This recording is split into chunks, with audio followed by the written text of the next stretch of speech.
అండి, రేషాస్ కిచెన్కి స్వాగతం. నేను మీ శాంతి. ఈరోజు వీడియోలో ఎంతో టేస్టీగా ఉండే క్రిస్పీగా ఉండే రెస్టారెంట్ స్టైల్లో లూజ్ ప్రాన్స్ చేస్తున్నాను. చూద్దాం ఎలా ఉంటుందో. హలో అండి, రేషాస్ కిచెన్లో క్రిస్పీగా ఉండే రెస్టారెంట్ స్టైల్ లూజ్ ప్రాన్స్ ఎలా తయారు చేయాలో చూపిస్తాను.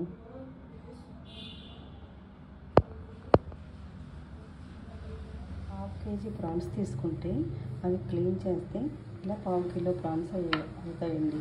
ఈ 1/2 కిలో ప్రాన్స్ తోటి నేను లూజ్ ప్రాన్స్ తయారు చేసి చూపిస్తాను. ఈ ప్రాన్స్లో మనం ఒక 1/2 స్పూన్ సాల్ట్,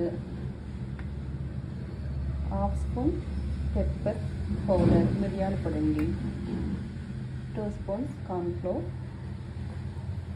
2 స్పూన్స్ మైదా వేసి బాగా మిక్స్ చేసి మనం ప్రిపేర్ చేసుకుందాం. ఇందులో రెడ్ చిల్లీ పౌడర్ వాడట్లేదండి, రెడ్ చిల్లీ పౌడర్ అవసరం లేదు. స్టవ్ మీద ప్యాన్ పెట్టుకొని ఆయిల్ వేసుకున్నామండి.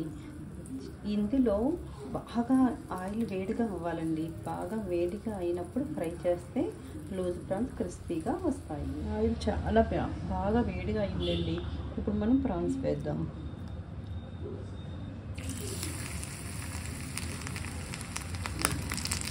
ఇలా నీట్గా ఒకేవిధంగా నీకున్నారా ఇంట్లో చక్కగా ఫ్రై అవుతున్నాయి. ఇంతకుముందు ఫ్రై చేసిన పాన్ పెట్టుకున్నామండి. అందులో 2 స్పూన్స్ ఆయిల్ వేసాను. ఇప్పుడు మనం ఒక పెద్ద ఆనియన్ కట్ చేసుకుని, గార్లిక్ కట్ చేసుకుని, 2 చిల్లీస్ కట్ చేసుకుని మనం ఫ్రై చేసుకోవాలండి. ఫ్రై చేసుకున్నప్పుడు మనం ప్రాన్స్ ఇందులో వేయాలి.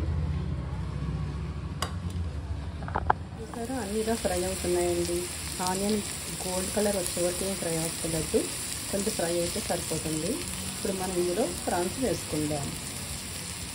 చిల్లీ ఫ్లేవర్ సరిపోతుంది స్పైసీకి, వేరేగా రెడ్ చిల్లీ పౌడర్ అవసరం లేదు. లైట్గా సాల్ట్ వేసుకున్నాను, లైట్గా పెప్పర్ పౌడర్, పైన గార్నిష్కి కొత్తిమీర వేస్తున్నాను. ఎంతో టేస్టీగా క్రిస్పీగా అదిరిపోయే రుచితే మన లూజ్ ప్రాన్స్ తయారైందండి. ఎవరైనా ఈ చల్లదనంలో ఇలా వేడివేడిగా తింటే చాలా బాగుంటుంది. From Resha's kitchen.